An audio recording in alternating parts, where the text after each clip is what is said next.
Everyone has precious childhood memories they hold on to.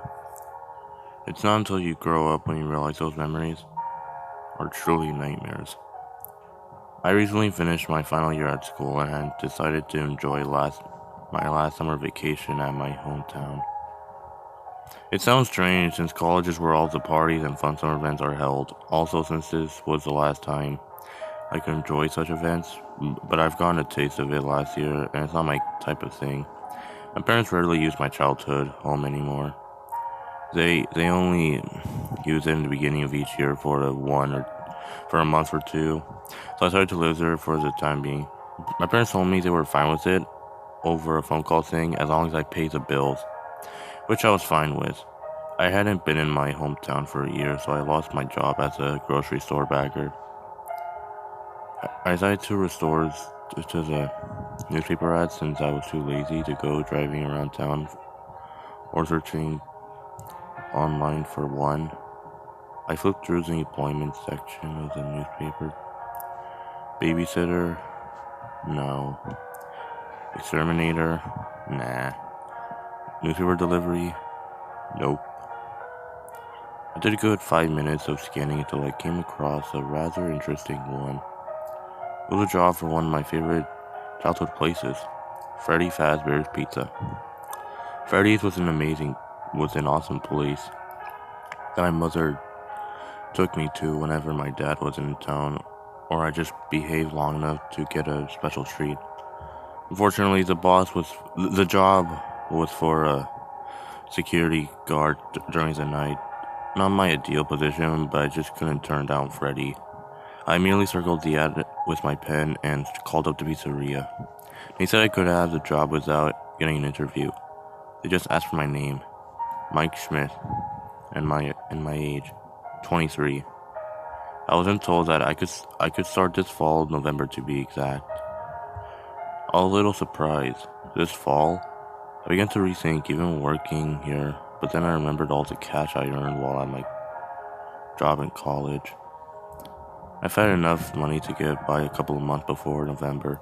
I decided to take the job. Yes, I cheered, knowing now that I have a job and at one of my favorite childhood places ever, and that the job doesn't take up any of my time during my day. I then went upstairs to my old room to sleep, knowing I'd be alright this summer and coming winter. The next day, I decided to take a little tour of my old town. I did a good walk down Main Street, went through the community park, and even passed by Freddy's. It was good to look at the place again. I didn't want to go inside because I'm sure people would find it weird for a grown man with no child to walk into a children's place of happiness. Basically, I look like a pedophile. While walking down one of the busiest streets down, I saw a newspaper article stating, "Murder case of 5 children reopens," in bold letters on the top. I didn't want to take too long of a glance at it, but then I realized that the picture to go along with the title was Freddy Fazbear. I was confused and decided to take a copy and read it. Supposedly, a man dressed up like Freddy Fazbear and lured children away from the parents to kill them. I was shocked and disgusted with whoever would do this. The next couple of months weren't eventful. None of my childhood friends returned home like I did, even knowing I was here.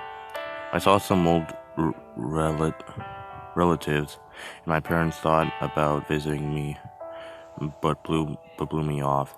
Heck, I even went out on 2 dates with this beautiful girl, who I realized was just using me to get back at her ex.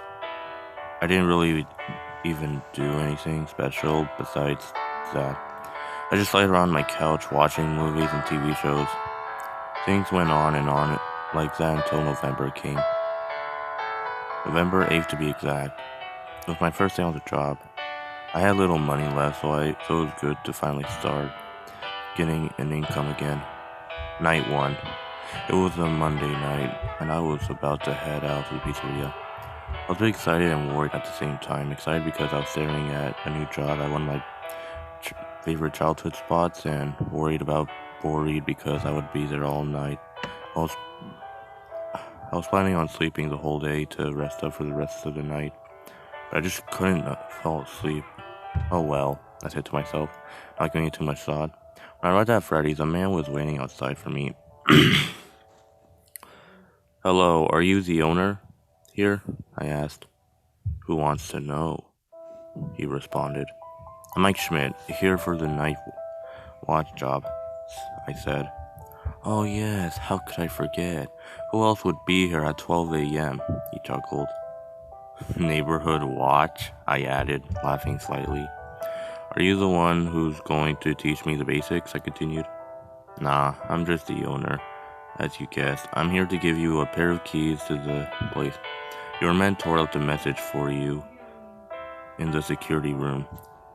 Well, here you go. He handed me the keys. Remember, your shift always starts at 12 a.m. It doesn't end till 6 a.m. You got it? He asked, sounding a bit anxious.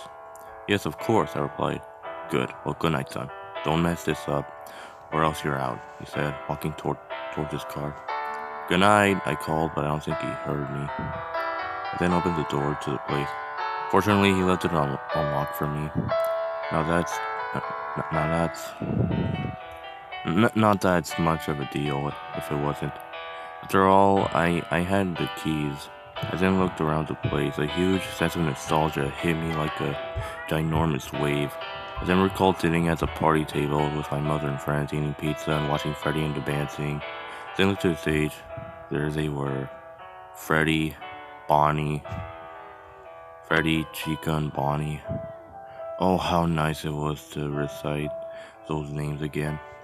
After I relived my childhood memories, I then scanned the rest of the building looking for the security office. My guess was that it was in the back of the building, which it was. I peeked in to see that there was no one in there. Walked into the room, somewhat annoyed by the sounds of the rotary fan. I thought about turning it off, but then I realized how warm the room was.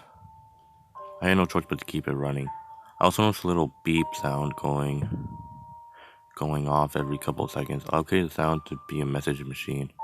I pressed the play button. A voice came on. I was surprised and wondered who it was. Was it my mentor? Hello? Hello? Hello? Hi. I'm the old security guard at Freddy Fazbear's Pizza. Hopefully you are getting my message. I need to explain to you what to do. Now I'm actually finishing my last week here. That's why you're getting my job. I got my hours changed to 8 to 11:30 p.m. since I didn't have to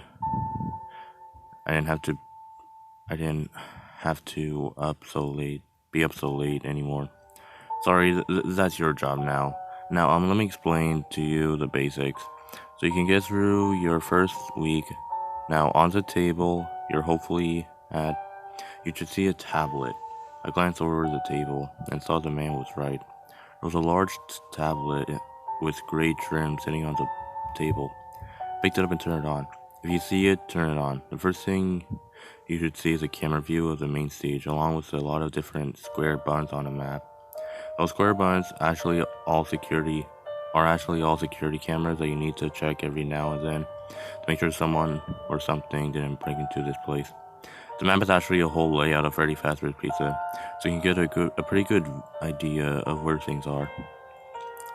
I know what you are thinking. Who in their right mind would sink into a child's place of fun?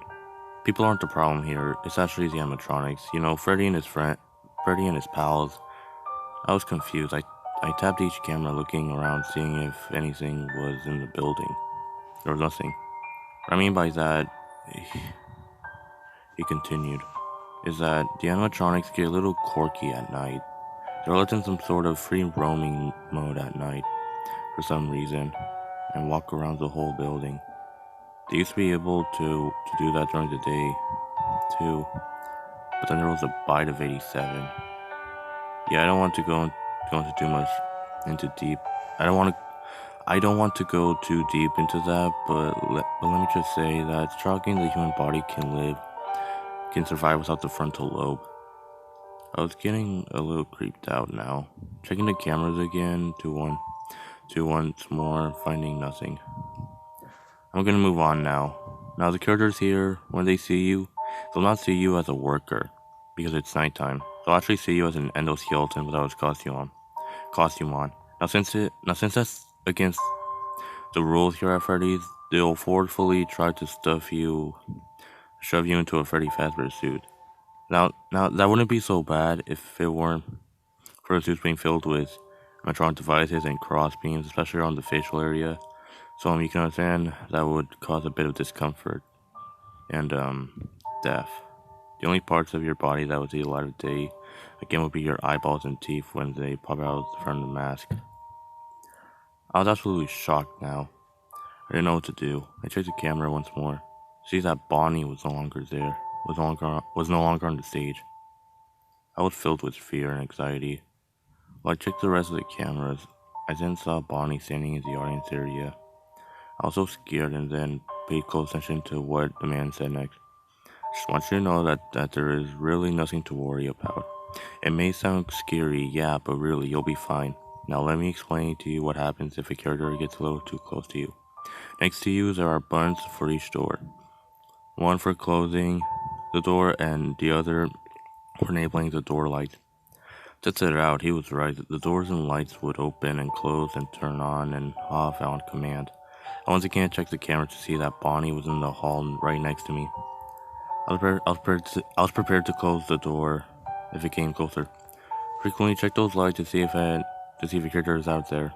Don't be worried at all, but if you ever do see a character close the door as soon as they are gone, you can open them back up. Also, keep an eye on fog on a specific character in Pirate Cove.